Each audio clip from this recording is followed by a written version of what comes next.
The day had been long, and the sunset was a welcome sight, painting the sky in a mesmerizing dance of orange and pink hues. I stood by the window, a cup of chamomile tea cradled in my hands, my gaze fixed on the empty space on the porch where my packages should have been. It was the third time this month that my deliveries had vanished without a trace. At first, I had thought them misplaced or perhaps wrongly delivered, but as the pattern emerged, frustration simmered within me. I, Ellen, a retired high school English teacher with a penchant for gardening and mysteries, found myself ensnared in a real-life puzzle. I took a sip of my tea, the warmth doing little to soothe the growing irritation. "This is just unacceptable," I muttered to myself, setting the cup down with more force than necessary. Picking up the phone, I dialed my daughter, Anna, who had not only inherited my curly hair but also my stubborn streak and a keen sense for solving problems. "Hey, Mom, what's up?" she answered, her voice a soothing balm to my frayed nerves. "Anna, dear, it's happening again. Another package has gone missing. That's the third one this month." My voice was tinged with the helplessness I felt. There was a pause, and then Anna's voice came, laced with determination. "Mom, this has got to stop. Have you talked to the neighbors? Maybe someone saw something." "I've asked around. No one seems to know anything, or if they do, they're not saying. It's like these packages have just vanished into thin air." Anna sighed. "Well, we can't just let this go on. I know just the thing to catch this thief. How about we set a trap?" I chuckled, despite the situation. "A trap? What are we, setting up for a cartoon caper?" "Not exactly, Mom. Trust me, I've got an idea. I'll send something over tomorrow. Let's see if our porch pirate can resist it." The next day, true to her word, a package arrived. Not just any package, but a deceivingly ordinary brown box, sealed perfectly, sitting innocuously on my porch. Anna called shortly after the delivery confirmation pinged on my phone. "Okay, Mom, it's there. Now, all we have to do is wait." "Anna, what on earth did you send?" I asked, curiosity getting the better of me as I eyed the box through the window. "Let's just say it's a surprise. For both you and our uninvited guest. Oh, and make sure you're watching when it gets picked up. You won't want to miss this." I placed the box outside, positioning it just so, making it appear as tempting as possible. Then, with nothing left to do but wait, I resumed my vigil by the window, the hours ticking by slowly. As twilight approached, the serene evening was suddenly pierced by a scream, a sound so unexpected and chilling that it sent shivers down my spine. It came from the direction of Mr. Jenkins' house, my next-door neighbor known for his cantankerous nature and persistent complaints about my roses encroaching on his lawn. Heart racing, I rushed over, fear and concern battling for dominance. What I found was a scene straight out of a slapstick comedy, if not for the very real shock and dismay on Mr. Jenkins' face. There, amidst a cloud of glitter, stood Mr. Jenkins, the box open at his feet, a look of utter bewilderment on his face. As the realization dawned on me, I couldn't help but let out a chuckle, despite the gravity of the situation. Our mystery had been solved, albeit in a manner most unexpected. The morning after my conversation with Anna, the air felt charged with anticipation. I rose with the sun, a habit from years of needing to be ahead of the school day's demands, but today my focus was not on lesson plans or grading papers. Today, it was on the package that was due to arrive, a package that, unbeknownst to our neighborhood thief, was a decoy designed to catch them in the act. Anna called just as I was pouring my second cup of coffee. "It's on its way, Mom. Remember, no matter how curious you are, do not open that box," she reminded me, a note of excitement in her voice that was contagious. "I promise, I won't touch it." "But what exactly did you put inside?" I couldn't keep the curiosity out of my voice. Anna was always full of surprises, and her schemes, though unconventional, often yielded results. Let's just say it's a little surprise for our thief. A sort of glitter bomb, if you will.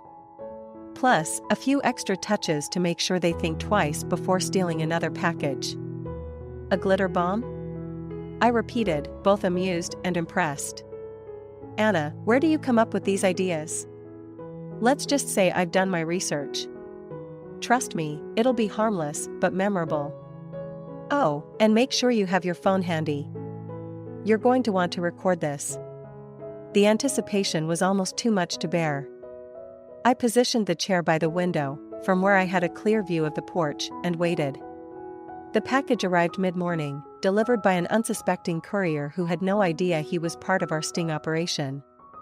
I placed the box exactly where all the others had gone missing, in the most tempting spot possible.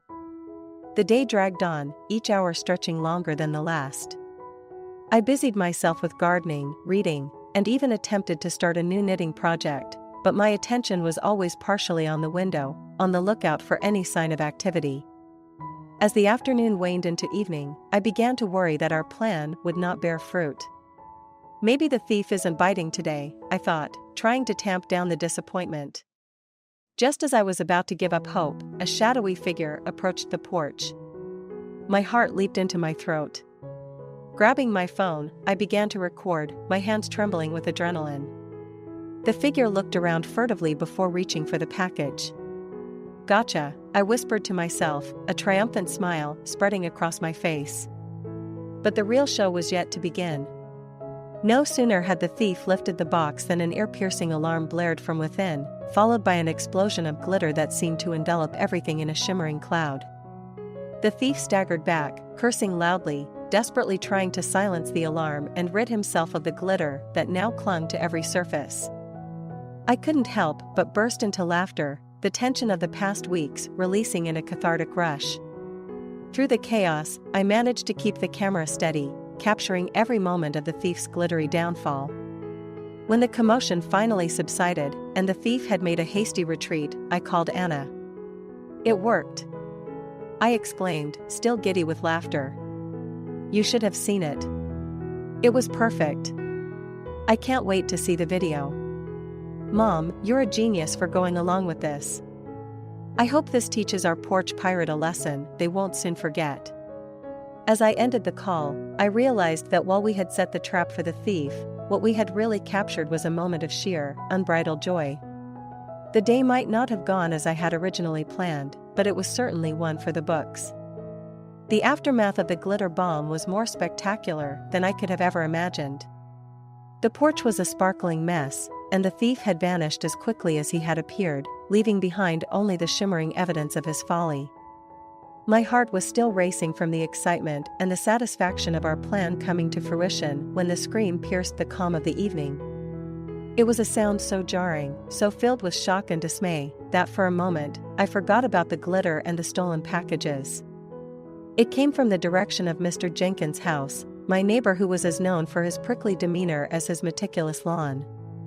With a mixture of concern and curiosity, I made my way next door, the phone still in my hand with the evidence of the foiled theft. As I approached Mr. Jenkins' house, I could hear him muttering to himself, his voice laced with confusion and irritation. The front door was ajar, an invitation propelled by his vocal distress. I hesitated for a moment, unsure of my welcome, but the concern for my often grumpy neighbor overrode my hesitation. Mr. Jenkins? I called out as I stepped into the foyer, my eyes adjusting to the dim light inside. Are you all right? I heard a scream. In the living room, I found him, a figure of utter defeat amidst a cloud of glitter that seemed to cover every surface. The box lay open at his feet, the spring-loaded trap having done its job spectacularly. Mr. Jenkins, usually so composed and stern, looked up at me with wide eyes, his usual demeanor shattered by the unexpected chaos. Ellen, he stammered, his voice a mix of embarrassment and disbelief. I thought it was. I didn't know. I struggled to maintain a composed facade, the corners of my mouth twitching in a battle against the laughter threatening to break free. Mr. Jenkins, were you expecting a package? He cleared his throat, attempting to salvage some semblance of dignity. I saw the box on your porch. I thought it was those gardening supplies I ordered. They've been missing, you see. I didn't mean to. His words trailed off as the absurdity of the situation became undeniable. We stood in silence, the tension broken only by the occasional glitter cascading from his hair with every slight movement. "Mr. Jenkins," I started, my tone softer now, "the neighborhood's had a problem with missing deliveries. I set that box out as a trap, not for you, but for whoever's been taking the packages." A flicker of realization crossed his face, followed by a flush of shame. "I see," he mumbled, looking away. "I suppose I owe you an apology, Ellen." I jumped to conclusions and, well, this is quite the mess, isn't it?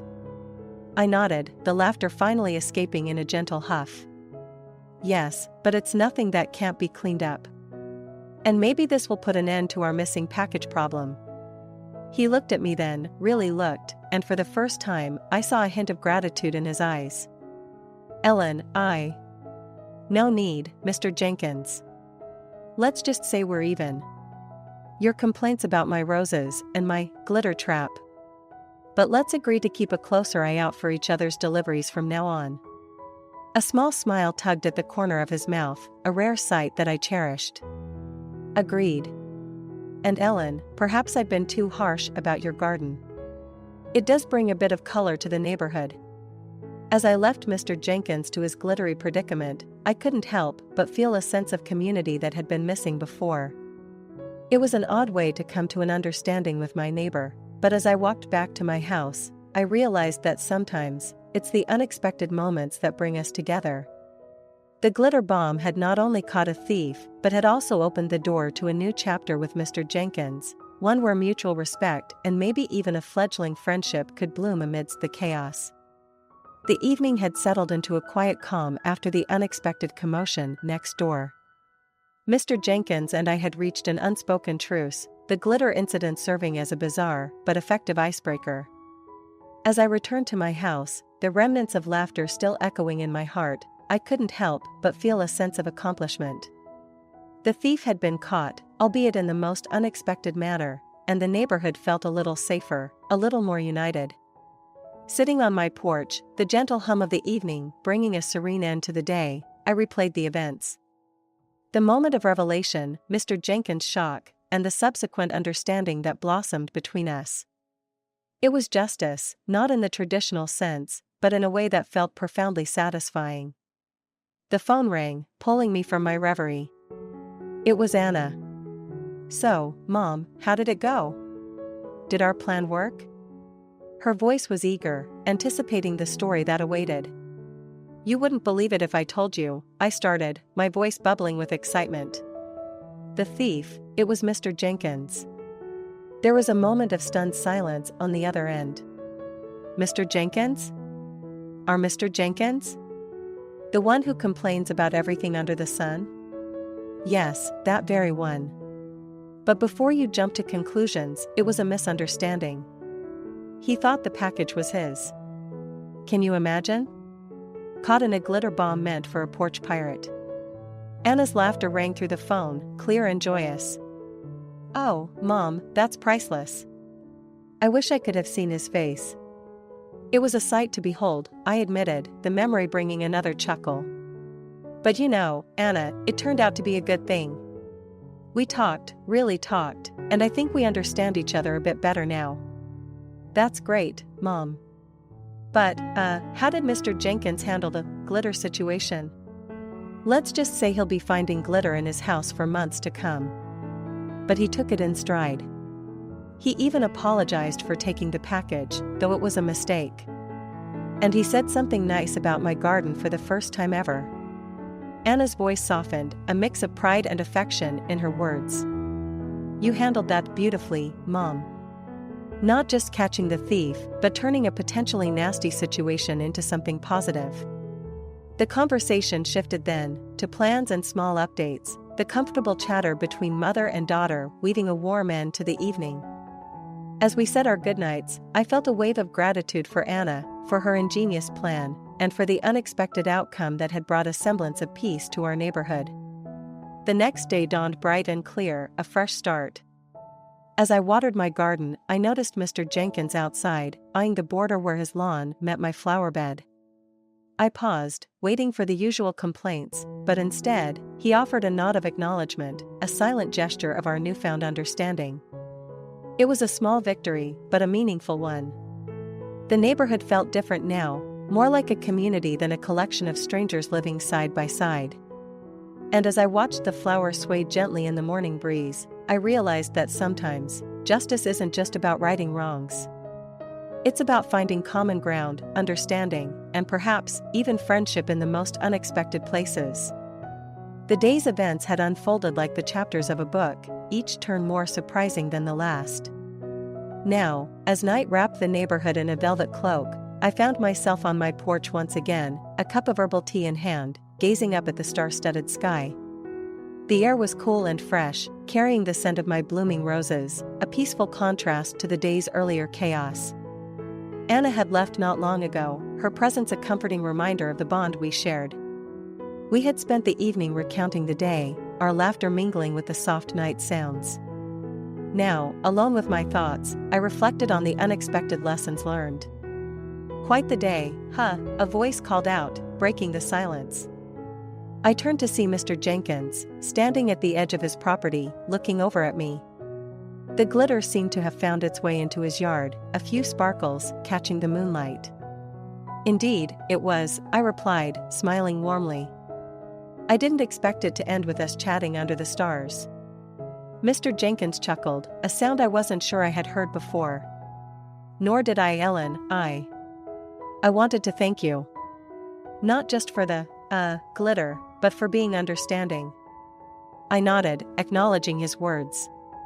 "We all make mistakes, Mr. Jenkins. It's what we learn from them that counts." Besides, our little mishap brought some much-needed laughter. He agreed, a twinkle of amusement in his eye. "Yes, it did. And, Ellen, I must admit, your garden is rather beautiful at night." The compliment, simple yet genuine, warmed my heart. "Thank you, Mr. Jenkins. That means a lot, coming from you." We shared a moment of comfortable silence, the boundaries between us softened by shared experiences and newfound respect. "Ellen," Mr. Jenkins began, hesitantly, "I was thinking. Perhaps I've been too set in my ways. Maybe it's time for a change. Could you teach me a bit about gardening?" The request took me by surprise, a delightful turn I hadn't anticipated. "I'd like that very much, Mr. Jenkins. I think you'll find gardening quite rewarding." His smile, though slight, was sincere. "I look forward to it. Good night, Ellen." "Good night, Mr. Jenkins." As he retreated to his house, I turned my gaze back to the stars, marveling at the day's unexpected outcomes. The glitter bomb, intended as a deterrent for a thief, had instead unearthed a treasure trove of understanding and camaraderie. I sipped my tea, the warmth comforting against the cool night air. The stars above seemed to twinkle with a bit more fervor, as if celebrating the small victories of humanity below. In the grand scheme of things, our neighborhood squabbles and misunderstandings were trivial. Yet, in resolving them, in finding common ground and laughter in adversity, there was a profound beauty, a reminder of the resilience and capacity for change within us all. The night deepened, and I lingered a while longer, lost in thought. The universe was vast, its mysteries unfathomable, but here, in my little corner of the world, I had found something just as infinite and unknowable: the human heart and its ability to forgive, to grow, and to connect in the most unexpected ways. As I finally rose to head inside, the night felt a little less dark, the future a bit brighter. The reflections under the stars had brought clarity and hope, a gentle nudge to remember that even the smallest acts of kindness and understanding can illuminate the darkest nights. The first light of dawn crept across the sky, painting it in soft hues of pink and gold. I had always been an early riser, but today, I woke with a sense of renewal, as if the events of the previous day had washed away old grievances and opened a door to new beginnings. The air was crisp, filled with the promise of a fresh start, and as I stepped onto my porch, I couldn't help but pause and breathe it in deeply. My garden, a riot of colors and scents, seemed to greet the new day with me. I had spent countless hours among these flowers, each one a testament to the patience and care that gardening demands. Today, they appeared even more vibrant, as if reflecting the shift in my own heart. As I began my morning routine of tending to the plants, I noticed movement at the edge of my vision. Looking up, I saw Mr. Jenkins, awkwardly holding a small shovel and a packet of seeds. He caught my eye and offered a tentative smile, a clear sign of his intention to take up my offer on learning about gardening. "Good morning, Ellen," he called out, crossing the small distance between our properties. "I hope I'm not too early. I thought I'd take you up on that offer, if the offer still stands." "Good morning, Mr. Jenkins," I replied, my heart warming at the sight. "You're just in time. I was about to start planting some new seedlings. I'd be happy to show you the ropes." He nodded, looking down at the packet in his hand. "I bought these. Not sure if they're the right kind, but I thought we could start here," he said, offering the packet to me. I took it, my smile broadening as I saw it was a packet of marigold seeds. Marigolds are perfect. They're hardy and great for beginners. They also keep pests away, a natural protector of the garden. Mr. Jenkins seemed pleased with that, his shoulders relaxing slightly. "Well then, lead the way, Ellen. I'm here to learn." And so we began, side by side, as I showed him how to prepare the soil, how to plant the seeds at the right depth, and how to water them without drowning the tender beginnings of what would become vibrant flowers. As we worked, I found myself sharing bits and pieces of gardening wisdom, the kind that comes not just from books but from years of hands-on experience and the failures that teach much more than success ever could. "You know, Mr. Jenkins, gardening is a lot like life. It requires patience, care, and a bit of faith. Sometimes, things don't turn out the way we plan, but there's always a new season, a chance to start over," I said, patting down the earth around a newly planted seedling. Mr. Jenkins paused in his work, considering my words. "I suppose I've been stuck in the winter of my ways for too long," he mused. "It's time for my own spring, I think." His admission struck a chord, a reminder of the transformative power of forgiveness and the willingness to embrace change. "We all have our seasons, Mr. Jenkins. What matters is what we choose to grow in them." As the morning progressed, we continued our work in companionable silence, broken only by the occasional question from Mr. Jenkins or a word of encouragement from me. By the time we finished, there was a small but promising patch of earth sown with seeds that, in time, would bloom into a beautiful testament to new beginnings.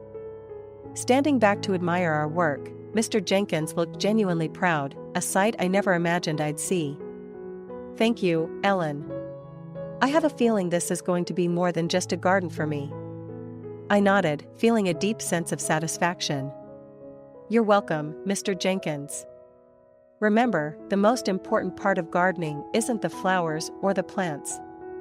It's the growth, both in the garden and in the gardener." As he left, promising to take care of our joint project, I remained outside, the sun now fully risen, bathing the world in its golden light. The events of the past few days had woven a new tapestry in the fabric of our neighborhood, one colored with understanding, laughter, and the beginnings of friendship.